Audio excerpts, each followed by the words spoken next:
Hey everyone, in this video we will discuss cost accounting standard. Okay, so cost accounting standard first इसका use क्या होता है. ठीक है, cost accounting standard is used for detailed understanding of the framework suggested for cost ascertainment, cost accounting and cost reporting. ठीक है, so cost accounting standard हमने already discuss किया हुआ है. इस वीडियो का मेन पर्पस है ये जो cost accounting standards के जो नंबर है 1 to 24, तो ये 24 है. तो इसमें हमारे लिए काफ़ी कंफ्यूजिंग हो जाता है और ये काफ़ी जगह पूछा भी जाता है कि कॉस्ट अकाउंटिंग लेट से कॉस्ट अकाउंटिंग स्टैंडर्ड 5 है वो किसे डील करता है. तो हमको तुरंत में याद नहीं आता, ठीक है, कि ये कॉस्ट अकाउंटिंग स्टैंडर्ड किससे डील करता है. ठीक है, तो ये कॉस्ट अकाउंटिंग स्टैंडर्ड का नंबर याद करना काफ़ी इंपॉर्टेंट हो जाता है और ये काफ़ी बार हमसे पूछा जाता है इंटर से फाउंडेशन, इंटर, फाइनल तीनों लेवल पे. ठीक है, तो हम ये याद करने की कोशिश करेंगे. ठीक है, और इसमें एक चीज़ और है, अगर आप इसको एज ए थ्योरी पढ़ते हैं कि ठीक है कॉस्ट अकाउंटिंग स्टैंडर्ड जैसे कि क्लासिफिकेशन से डील करता है ऐसे करके, तो वो आप चांसेस हैं कि आप थोड़ा भूल ही जाएं. ठीक है, मतलब मेरे साथ तो ये इशू होते हैं. ठीक है, तो इसलिए हम ट्राई करेंगे थोड़ा, हम इसमें निमोनिक टेक्निक यूज़ करेंगे एंड कुछ डायग्राम्स वगैरह देखेंगे जिसके बेसिस पे आपको ये याद कराने के लिए मैं ट्राई करूँगी. ठीक है, सो द फर्स्ट हम डिस्कस करेंगे कॉस्ट अकाउंटिंग स्टैंडर्ड 1. ठीक है, सो फर्स्ट है हमारा कॉस्ट अकाउंटिंग स्टैंडर्ड 1. अब जैसे कि हमने अभी डिस्कस किया और ये तो आपने काफ़ी, ये चीज़ें तो आपको काफ़ी इजीली याद हो चुकी होगी अभी तक के कि कॉस्ट अकाउंटिंग स्टैंडर्ड टोटल 24 होते हैं. ठीक है, इसमें तो कोई ऐसे याद करने वाली बात है नहीं. ठीक है, तो 1 to 24 है, इतने तो हमको श्योर है. ठीक है, तो फर्स्ट जब भी हम स्टार्ट कर रहे हैं तो क्या कहाँ से स्टार्ट कर रहे हैं, कॉस्ट से स्टार्ट कर रहे हैं और ख़त्म किस पे हो रहे हैं, रिवेन्यू पे. ठीक है, क्योंकि पर्पस ही वही है लास्टली. ठीक है, तो हम कहाँ से स्टार्ट करें, कॉस्ट से स्टार्ट किया था हमने और एंड कहाँ पे हो रहे हैं, रिवेन्यू में जाके. ठीक है, तो इस तरीके से आप फर्स्ट और 24 ऐसे ही याद रख सकते हो. ठीक है, तो फर्स्ट कैश 1 आपका हो जाता है classification of cost and cost accounting standard 24 हो जाता है cost accounting standard on treatment of revenue in cost statement. ठीक है, देन आफ्टर हम देखते हैं कॉस्ट अकाउंटिंग स्टैंडर्ड 2. ठीक है, अभी प्रेजेंटली आप जो ये वीडियो देख रहे हैं तो या तो आप कोई स्टूडेंट हो सकते हैं, ठीक है, या तो एक प्रोफेशनल कैपेसिटी में देख रहे हैं कि समटाइम्स ये याद करना किसी एग्ज़ाम पॉइंट ऑफ व्यू, जैसे कि आप CMA बनने के बाद भी किसी गवर्नमेंट एग्ज़ाम में अपीयर होते हैं या फिर कहीं पे भी, तो उसमें भी ये पूछा जाता है. तो हो सकता है ये जो व्यूवर्स हैं उनमें आप या तो स्टूडेंट हो सकते हैं या प्रोफेशनल हो सकते हैं. ठीक है, अब जो हमारी मदर्स वगैरह हैं, ठीक है, वो तो ये सारी वीडियो देखती नहीं, उनको तो कॉस्ट अकाउंटिंग स्टैंडर्ड की नॉलेज की ज़रूरत है नहीं, है ना. ठीक है, तो या तो आप किसी स्टूडेंट की कैपेसिटी में देख रहे हैं, हो सकता है आप CMA फाउंडेशन, इंटर, CA या फिर MCOM BCOM किसी में भी हों, या फिर हो सकता है आप कोई प्रोफेशनल हो. ठीक है, तो ये कॉस्ट अकाउंटिंग स्टैंडर्ड हम 2 कैपेसिटी में पढ़ रहे हैं. ठीक है, या तो स्टूडेंट या प्रोफेशनल. ठीक है, तो ये 2 कैपेसिटी से आप याद रख सकते हैं कॉस्ट अकाउंटिंग स्टैंडर्ड 2, जो कि होता है cost accounting standard on capacity determination.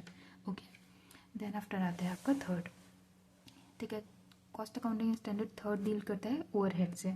ठीक है, तो जब आपने ये कॉस्ट शीट पढ़ा होगा, ठीक है, फाउंडेशन का टाइम आप याद करो, तो सारी चीज़ें जो डायरेक्ट है वो तो समझ में आ जाती है. ठीक है, डायरेक्ट मटेरियल समझ में आ गया, डायरेक्ट लेबर क्या हो गया वो समझ में आ गया, डायरेक्ट एक्सपेंस क्या हो गया वो समझ आ गया. लेकिन जहाँ बात आती है ओवरहेड्स की तो फिर हमारा सारा थोड़ा प्रॉब्लमेटिक लगता है सिचुएशन, क्या ये ओवरहेड्स हैं क्या, और फिर ये एब्जॉर्प्शन, एलोकेशन, काफ़ी सारे टर्म्स आते हैं तो वो कन्फ्यूजन होती है. ठीक है, लेकिन डायरेक्ट मटेरियल, डायरेक्ट लेबर, ये सारी चीज़ें हमको क्लियर कट समझ में आ जाती हैं. ठीक है, तो जब भी हम सोचते हैं प्रोडक्शन का तो इसमें क्या 3 चीज़ें इन्वॉल्व होती है. ठीक है, फर्स्ट होती है मटेरियल, सेकंड होती है लेबर, थर्ड होती है एक्सपेंसेस. डायरेक्ट का हमको क्लियर आइडिया है कि क्या होता है, कैसे होता है. ठीक है, प्रॉब्लम सिर्फ हमको है इनडायरेक्ट से. ठीक है, तो इनडायरेक्ट मटेरियल जो होती है, इनडायरेक्ट लेबर होती है और इनडायरेक्ट एक्सपेंसेस होते हैं, सारे का समेशन हम क्या बोलते हैं, ओवरहेड्स. ठीक है, तो ये जाएगी आपकी, इस तरीके से आप याद रख सकते हैं कि जस्ट आप प्रोडक्शन इमेजिन कर लो, फिर वहाँ से ये तीन चीज़ें ही आपको याद आएगी. 3 चीज़ें ही होती हैं हमारे प्राइम कॉस्ट में. ठीक है, मटेरियल, लेबर, एक्सपेंसेस.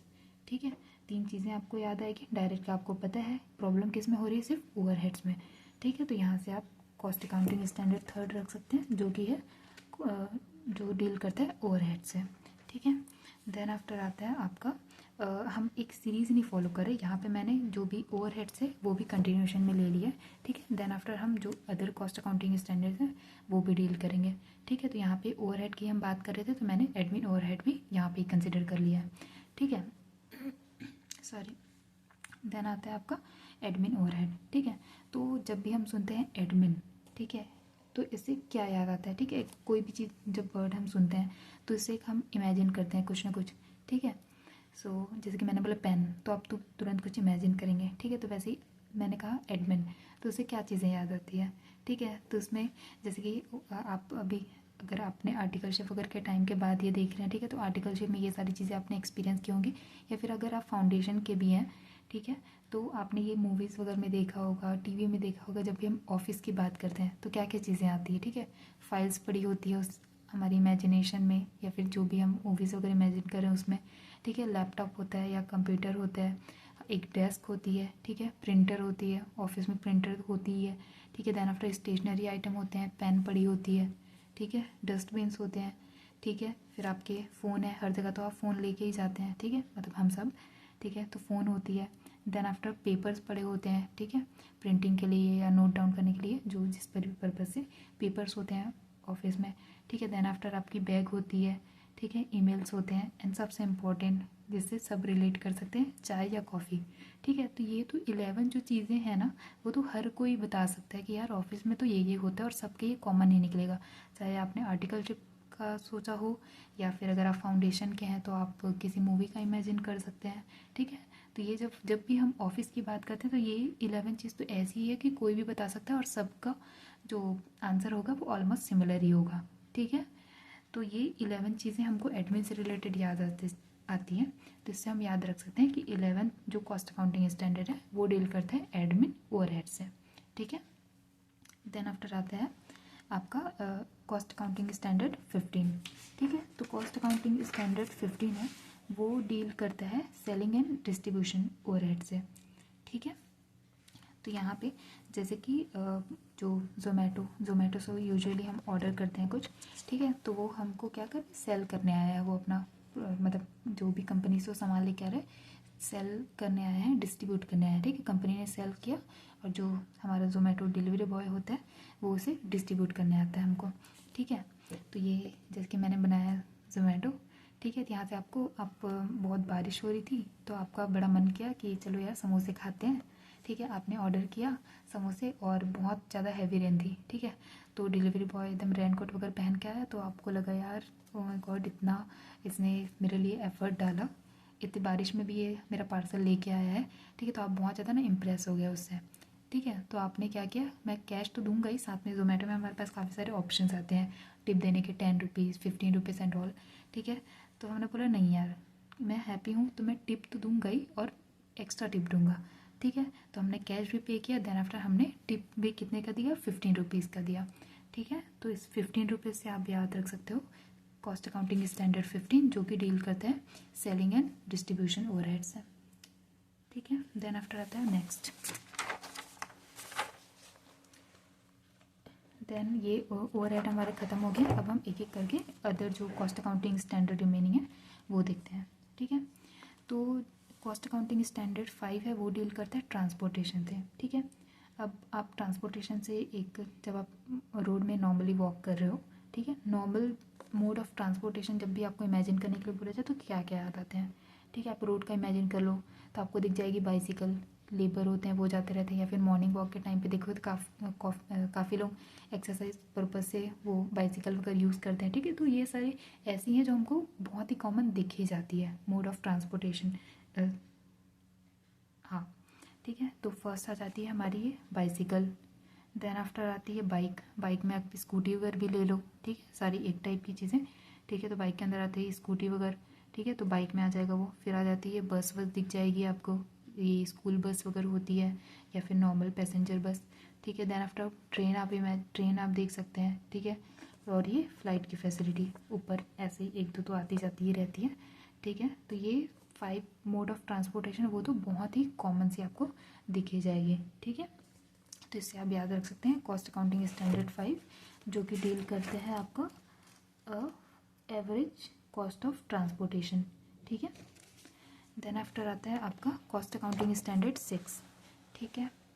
तो यहाँ पे एक फैक्ट लिखा हुआ है कि मटेरियल, यहाँ पे जो मटेरियल टोटल, जब भी हम बात करते हैं किसी भी एक चीज़ की टोटल कॉस्ट की, ठीक है, तो उसमें जो उसका जो टोटल कॉस्ट है, ठीक है, लेट से 10 रुपीज़ का कॉस्ट है उसका, ठीक है, तो उसमें जो 50 to 70% होता है ना, वो होता है उसका मटेरियल कॉस्ट, ठीक है। ये एक्चुअल फैक्ट है, बुक से ही लिया है मैंने, ठीक है। तो 50 to 7% होता है मटेरियल की कॉस्ट होती है उसमें, ठीक है। तो हमने जैसे यहाँ पे डिस्कस किया कि 50 to 70%, तो यार समटाइम्स ऐसा होता है ना कि हम कंफ्यूज हो जाते हैं कि 50-70 ऐसा करके कुछ बताया था ऐसे।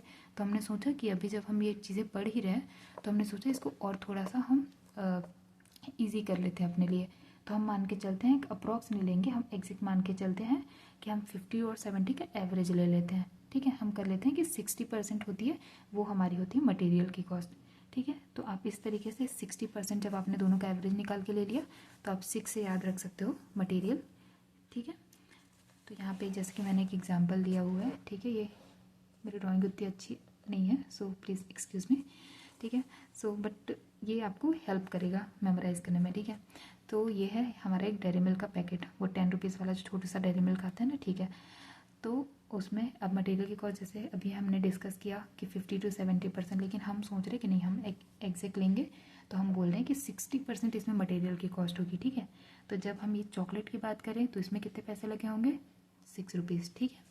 और इसके साथ इसकी प्राइमरी पैकेजिंग की कॉस्ट भी होगी, लेकिन ये अदर जो उसके सेकेंडरी पैकेजिंग मतलब जो अदर चार्जेस है, लेबर एंड अदर चार्जेस, उनकी कॉस्ट क्या हो जाएगी, 4 रुपीज़। तो 10 रुपीज़ की कॉस्ट में 6 मेरी हो जाएगी मटेरियल की और अदर हो जाएगी लेबर एक्सेट्रा चार्जेस, ठीक है। तो यहाँ से हम देख सकते हैं 10 का 60% हमारा मटेरियल का लगेगा। तो यहाँ से हमने याद कर लिया कि कॉस्ट अकाउंटिंग स्टैंडर्ड 6 है, वो डील करते हैं मटेरियल कॉस्ट से, ठीक है। नेक्स्ट अब आते हैं हम कॉस्ट अकाउंटिंग स्टैंडर्ड 7 में। तो अगर मैंने बोला एम्प्लॉय, ठीक है, तो आपको कभी यूजुअली ऐसा होता है कि कभी भी आपको एक एम्प्लॉय नज़र नहीं आएगा, ठीक है।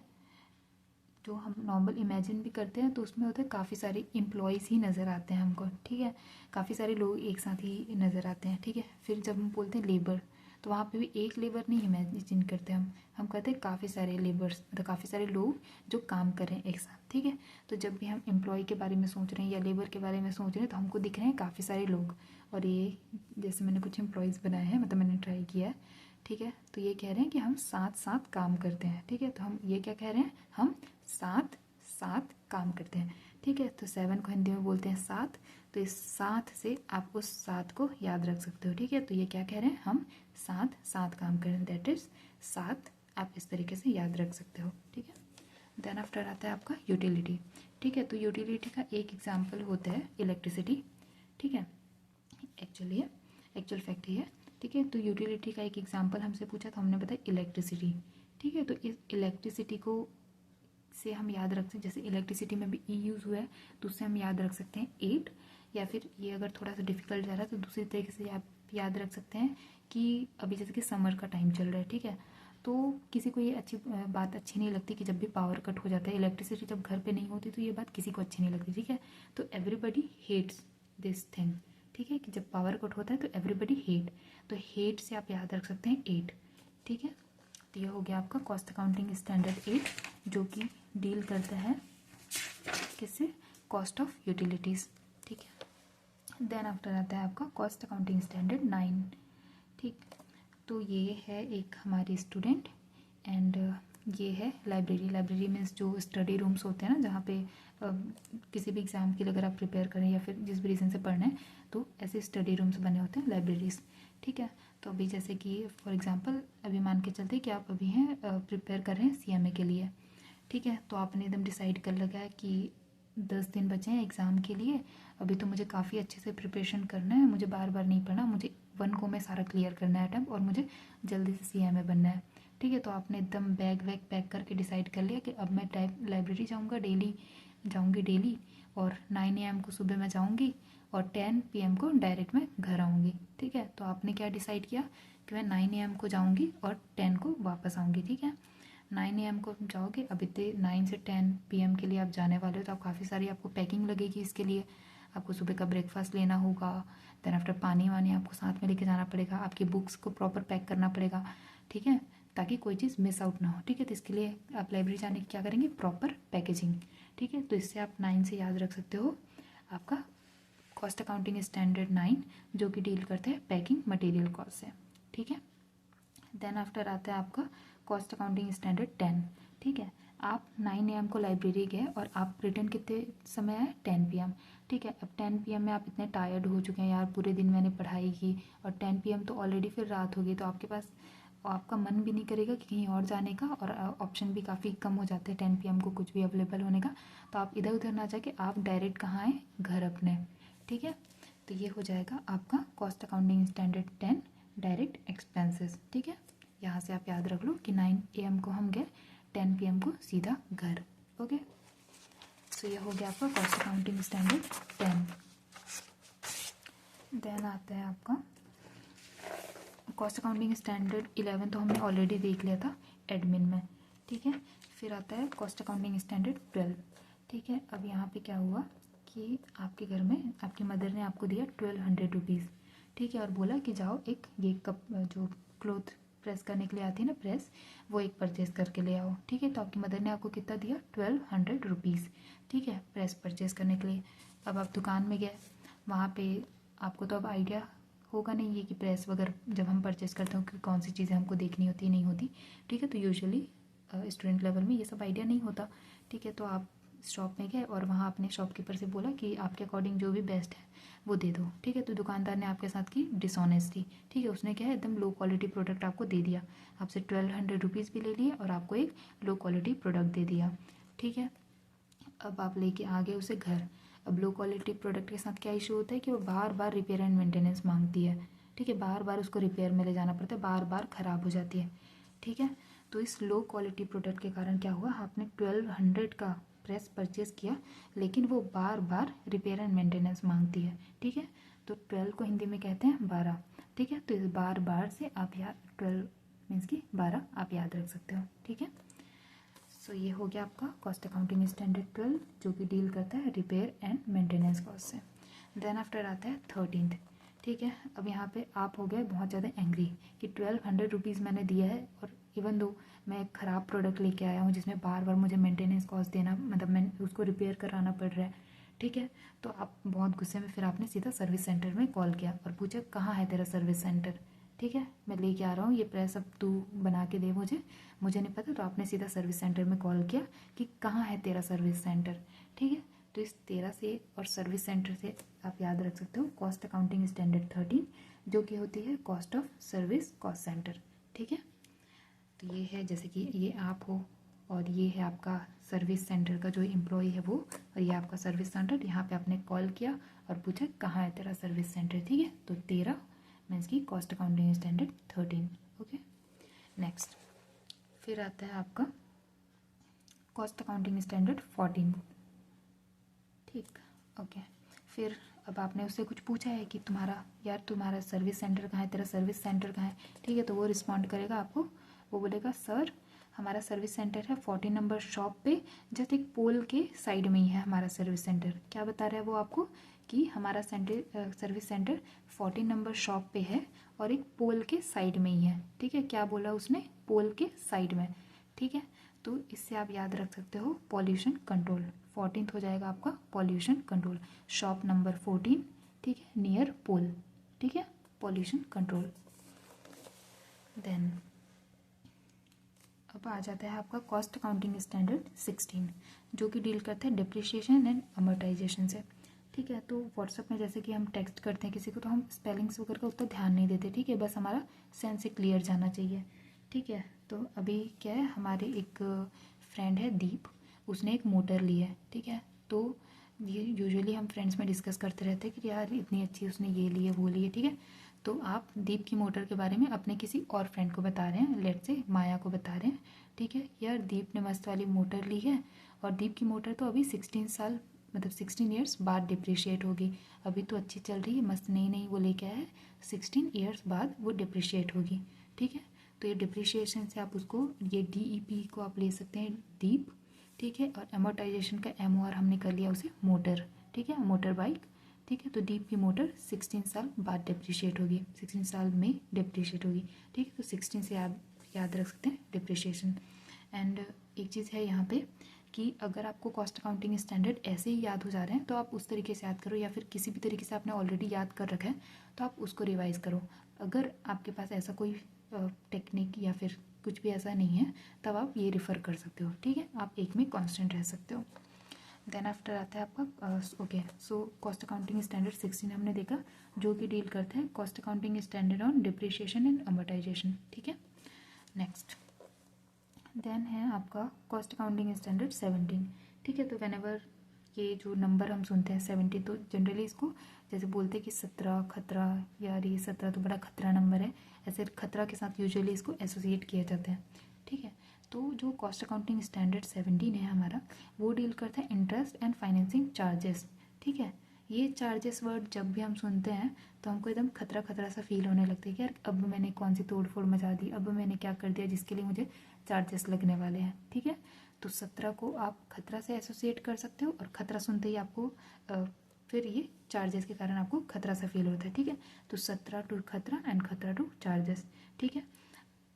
फिर अभी क्या है मतलब जब अभी आप ये चीज़ फर्स्ट टाइम सुन रहे हो तो हो सकता है ये थोड़ा सा फ़नी लगे आपको, या फिर ऐसा लगे कि ये कैसे याद होगा, बट लॉन्ग टर्म में क्या है, अब नॉर्मल हम रीड आउट करते हैं ना कि लेट से हमने बोला कि cost accounting 17 interest and financing charges, तो वो वाली चीज़ें ना हमारे मेमोरी में उतनी बैठती नहीं है, ठीक है। तो इसलिए ये सब जो टेक्निक्स हम यूज़ करते हैं वो काफ़ी ज़्यादा हेल्प करती है लॉन्ग टर्म में आपको याद रखने के लिए। और अगर हम प्रेजेंटली अगर CMA फाउंडेशन में है तो आपको जब ये फाइनल तक ये चीज़ें याद रखनी ही है तो बेटर है कि आप अभी इसको अच्छे से याद कर लो, है ना। नंबर ही बस आपको याद करना है, और नंबर काफ़ी जगह पूछे जाते हैं। आप अभी अपने एग्ज़ाम्स CMA के एग्ज़ाम्स में देख सकते हो, देन आफ्टर आप किसी गवर्नमेंट एग्ज़ाम के लिए प्रिपेयर करते हो तो वहाँ पे मतलब काफ़ी ज़्यादा इंपॉर्टेंट है ये नंबर याद करना, ठीक है। तो आप इस तरीके से याद रख सकते हो। देन आफ्टर आता है आपका कॉस्ट अकाउंटिंग स्टैंडर्ड 18, ठीक है। तो कॉस्ट अकाउंटिंग स्टैंडर्ड किससे डील करता है, रिसर्च एंड डेवलपमेंट कॉस्ट, ठीक है। तो हमने देखा यार काफ़ी लंबे लंबे से ये वर्ड्स दिए हुए हैं, ठीक है। तो देख इसमें हमने क्या किया, अल्फ़ाबेट्स में देखा कितने लंबे दिए हुए हैं, ठीक है। तो रिसर्च में ही हमने 8 अल्फ़ाबेट्स हो गए हमारे, देन आफ्टर डेवलपमेंट में हमारे हो गया 10। अब डेवलपमेंट में भी हम रिसर्च ऐसे लिखते लिखते ही काफ़ी थक गए थे, तो हमने बोला यार ये ई को स्किप करो, MNT मैं लिख रही हूँ तो डेवलपमेंट ही पढ़ूंगी, ठीक है, व्हाट्सएप की लैंग्वेज में, तो मैं तो समझ जाऊँगा, ठीक है, कि ये हो गया डेवलपमेंट, ठीक है। तो रिसर्च कितने हो गए हमारे 8 अल्फ़ाबेट्स, एंड डेवलपमेंट कितनी हो गई हमारी 10 अल्फ़ाबेट्स, ठीक है। तो ये हमने रख दिया यहाँ पे 10 और 8, टोटल हो गए ये 18, ठीक है। अगेन ये आप एक बार और अपने से देखेंगे, या फिर इससे अदर आपको कुछ मतलब रिमेंबर करने में काफ़ी अगर ईज़ होता है तो आप वो फॉलो कर सकते हैं, या फिर आप ये एक बार और मतलब 2 बार 3 बार जब ये देखेंगे आप तो आपको ये इजीली याद हो जाएगा, ठीक है। तो ये हो गया आपका कॉस्ट अकाउंटिंग स्टैंडर्ड 18, जो कि डील करता है cost accounting standard on research and development cost, okay. Next है जॉइंट कॉस्ट, ठीक है। अब आप गए हैं क्योंकि आप काफ़ी ज़्यादा पढ़ाई कर ही रहे हैं अभी, ठीक है। तो आपने सोचा कि यार थोड़ा मतलब एक्सरसाइज वगैरह करना, या फिर थोड़ा स्पोर्ट्स में एक्टिव रहना वो भी ज़रूरी है, ठीक है। हेल्थ अच्छी रहेगी तभी तो आप प्रॉपर अच्छे से परफॉर्म कर पाएंगे एग्ज़ाम्स के लिए, ठीक है। तो आपने सोचा कि मैं ग्राउंड में जाता हूँ, ठीक है। ग्राउंड में आप गए, अब आप लोग टोटल हो गए 19 लोग वहाँ पर हो गए आसपास। तो आपने डिसाइड किया कि चलो कोई गेम खेलते हैं, ठीक है। तो उसके लिए आपने सोचा कि चलो पहले तो गेम खेलने की हमको एक टीम बनानी पड़ेगी, ठीक है। तो 19, तो अब 19 के साथ प्रॉब्लम ये है कि वो तो अब डिवाइड किसी में आप कर ही नहीं सकते अदर देन 19, ठीक है। और 19 से ही डिवाइड कर दिया तो फिर तो टीम रही ही नहीं आपकी, है ना, ठीक है। तो 19 लोग थे आप लोग, और आप उसको 19 को आप किसी भी टीम में डिवाइड कर ही नहीं पा रहे थे। अब हमने सोचा कि हम 2 टीम बनाते हैं, तो ये हो जाएगा 8.5। अगर ये चॉकलेट होती तो मैं 20 से ब्रेक करके उसे 8 मतलब ये हो जाएगी 9.5। अगर ये कोई चॉकलेट होता, ठीक है, तो हम उसे 20 में ब्रेक करके डिवाइड कर लेते, लेकिन ये तो हम ह्यूमन बींग्स की बात कर रहे हैं, ठीक है। तो इस 19 को हम 2 में डिवाइड नहीं कर पाएंगे। फिर हमने सोचा 3 में, 3 से भी नहीं होगा, 4 से भी नहीं होगा, किसी से नहीं होगा ये, है ना, ठीक है। तो हमने सोचा यार टीम में बनाना छोड़ो, हम 19 लोग इसे जॉइंट में ही कोई कुछ एक्टिविटी कर लेते हैं, ठीक है। तो हमने डिसाइड किया लेट इट रिमेन जॉइंट, ठीक है। तो 19 के साथ बहुत प्रॉब्लम है तो इसलिए हम इसका इसको सोचते हैं कि यार 19 को रहने दो, जॉइंट ही रहने दो, छोड़ो, इसे डिवाइड नहीं करते, ठीक है। तो ये हो जाएगा आपका cost accounting standard 9 on joint cost, ठीक है। देन अब आता है royalty and technical know how fee, ठीक है। तो ये वाला तो आप काफ़ी इजीली याद रख सकते हैं, ठीक है। एक रॉयल एनफील्ड करके बाइक आती है, काफ़ी महंगी आती है, ठीक है। तो आपने एक परचेज़ की है, आपने काफ़ी अच्छे से पढ़ाई किया, काफ़ी अच्छे आपके रिजल्ट है, तो आपने पेरेंट्स से मांगा कि मुझे ये रॉयल एनफील्ड चाहिए, तो उन्होंने आपको 2 लाख की ये बाइक परचेज़ करके दे दी, ठीक है। तो रॉयल्टी से रॉयल एनफील्ड आप ये याद रख सकते हैं, ठीक है। तो ये हो गया 2 लाख की, ठीक है। तो 2 लाख से आप ये 20 याद रख सकते हैं, ठीक है। देन आपका है क्वालिटी कंट्रोल, ठीक है। फिर आता है आपका कॉस्ट अकाउंटिंग स्टैंडर्ड 21 जो कि डील करता है क्वालिटी कंट्रोल से, ठीक है। तो अभी तक के हमने जितने कॉस्ट अकाउंटिंग स्टैंडर्ड देखे उसमें हमने किसी में इस टाइप का मतलब डायग्राम के अंदर ही कोई नंबर प्लेस करके नहीं देखा, ठीक है। तो आप ये 1-2 बार देखोगे तो आपको ये याद हो जाएगा कि 21 होता है वो cost accounting standard 20 quality control से डील करता है, QNC, ठीक है। और ऐसे याद नहीं होता तो दूसरा एक तरीका आप फॉलो कर सकते हैं कि सी के लिए देखो यहाँ पे हमने एक हाफ सर्कल यूज़ किया है, एक हाफ सर्कल यूज़ किया है। क्यू के लिए हमको चाहिए 2 हाफ सर्कल, एक ऐसा एक अपोजिट, ठीक है। तो यहाँ पे हमने 2 हाफ सर्कल यूज़ किए हैं, यहाँ पे हमने एक हाफ सर्कल यूज़ किया है, ठीक है। तो ये हो जाएगी आपकी क्वालिटी कंट्रोल की cost accounting standard 21, okay. Then फिर आता है आपका मैन्युफैक्चरिंग कॉस्ट। फिर हमने देखा यार ये तो बड़ी सी स्पेलिंग दे दी है हमें, ठीक है। तो ये है एक हम इसमें कंसिडर करते हैं मैन्युफैक्चर, ठीक है। तो जब हम मैन्युफैक्चर लिखते हैं ना तो वो होती है हमारी 11 अल्फ़ाबेट्स, और इसी को हम डबल लिखते हैं तो ये हो जाती है 22। तो यहाँ से आप याद रख सकते हैं कि 22 से मैन्युफैक्चरिंग, बट ये थोड़ा सा मतलब होता फिट नहीं बैठ रहा। तो उसके अलावा या तो आप इस तरीके से याद कर सकते हैं, या फिर दूसरा ये है कि मैन्युफैक्चरिंग जो है वो एक रिपीटेटिव प्रोसेस है, ठीक है। तो जैसे कि हमने यहाँ पे 2 डबल लिख दिया है ना, तो ये क्या है, ये रिपीट कर दिया हमने 2 फिर 2, ठीक है। तो ऐसे ही मैन्युफैक्चरिंग भी क्या है, एक रिपीटेटिव प्रोसेस है। एक बार ऐसा नहीं कि हमने फैक्ट्री सेट किया, देन आफ्टर हमने ये 10,000 यूनिट्स ऑफ हाइलाइटर बनाए और उसके बाद हमने बंद कर दिया, ऐसा तो नहीं होता है ना। मैन्युफैक्चरिंग हमने फैक्ट्री डाली है तो हमने लॉन्ग टर्म के लिए सोच के डाली है, और हम बार बार रिपीटेटिव तरीके से प्रोसेस करते हैं, ठीक है। तो इस तरीके से आप याद रख सकते हैं मैन्युफैक्चरिंग कॉस्ट। ये है आपका कॉस्ट अकाउंटिंग स्टैंडर्ड 22, ठीक है। देन आपका आता है कॉस्ट अकाउंटिंग स्टैंडर्ड 23, ठीक। ये है ओवरबर्डन रिमूवल कॉस्ट, ठीक है। अब इसके साथ में इशू क्या होता है कि जब हम होते हैं स्कूल टाइम्स में, एवरेज एज मैंने लेकर चला है यहाँ पे, ठीक है। तो हम होते हैं उस टाइम के 17 ईयर्स के, ठीक है। तब तक के हम 12th वगैरह ख़त्म करते हैं, फिर आ जाती है हमारी ग्रेजुएशन की टाइमिंग, ठीक है। तो 20 ईयर्स तक के तो हम ग्रेजुएशन करते हैं। फिर भी हम स्कूल में तो हमने काफ़ी मज़े किए, 17 ईयर्स तक के अच्छे से मज़े किए, अच्छे से पढ़ाई की, सब कुछ किया, ठीक है। फिर आ जाता है ग्रेजुएशन, ठीक है। तो ग्रेजुएशन के फिर 3 साल निकल गए, 20 साल तक के। फिर हमने उतना ज़्यादा सोचा नहीं, ठीक है, जिसमें एंटर लिया है, एग्ज़ाम दिया, पास किया, जो भी, ठीक है। फिर आ जाता है आपका मास्टर्स, 2 साल के लिए फिर आपने मास्टर्स किया, ठीक है। तो up to the age of 22 आपने कुछ ऐसा सोचा नहीं, ठीक है, बस आपने एंट्री लिया और फिर उसके बाद वो परस्यू करते गए। फिर आया एज 22 आपका, ठीक है। तब हम सोचते हैं यार अब क्या करना है, अब तो ग्रेजुएशन भी हो गई, मास्टर्स भी हो गई, अब क्या करना है हमको नेक्स्ट, क्या आपको जैसे आपको जॉब करना है कि फर्दर और आप पढ़ना चाहते हैं, क्या करना है, व्हाट टू डू नेक्स्ट, ठीक है। तो एट द एज ऑफ 22 आप सोच रहे हैं कि यार व्हाट टू डू नेक्स्ट, ठीक है। तो ये हो जाएगी आपकी, तो हाँ फिर आपका तो इस एज में, एज 23 में थोड़ा सा आप बर्डन फील करते हैं और फिर सोचने लगते हैं कि व्हाट टू डू नाउ, ठीक है। तो ये आ गया आपका बर्डन से related over burden removal cost, जो कि है आपका कॉस्ट अकाउंटिंग स्टैंडर्ड 23, ठीक है। देन आफ्टर बीच में हमने एक मिस कर दिया था कॉस्ट ऑफ प्रोडक्शन, जो है कॉस्ट अकाउंटिंग स्टैंडर्ड 4, ठीक है। अब जैसे कि हमने प्रोडक्शन देखा था, ये हमने देखा था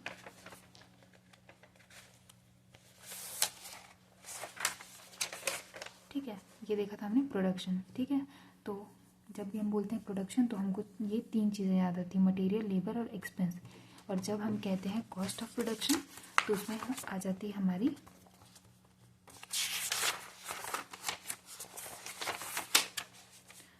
ठीक है। तो कॉस्ट ऑफ प्रोडक्शन के अंदर हमारी आ जाती है, 4 चीज़ें आ जाती है। एक तो प्राइम कॉस्ट होगा, फिर उसमें हमने फैक्ट्री ओवरहेड ऐड किया होगा, फिर office and administration overhead add किया होगा, तब जाके हमको मिला होगा कॉस्ट ऑफ प्रोडक्शन। तो ये 4 चीज़ों से मिलकर बनता है cost of production. Prime cost, factory overhead, office and admin overhead, and then आता है हमारा कॉस्ट ऑफ प्रोडक्शन। तो कॉस्ट ऑफ प्रोडक्शन कितने चीज़ों से मिलकर बना हुआ है? 4। ठीक है, तो इससे आप याद रख सकते हैं कॉस्ट ऑफ प्रोडक्शन 4। ठीक है, तो ये हो गया आपका सारा 1 to 24। और 24 जो कॉस्ट अकाउंटिंग स्टैंडर्ड है वो डील करता है revenue in treatment of revenue in cost statement, जो कि हमने पहले ही देख लिया था। ठीक है, तो आई होप ये आप लोगों को हेल्प करेगा।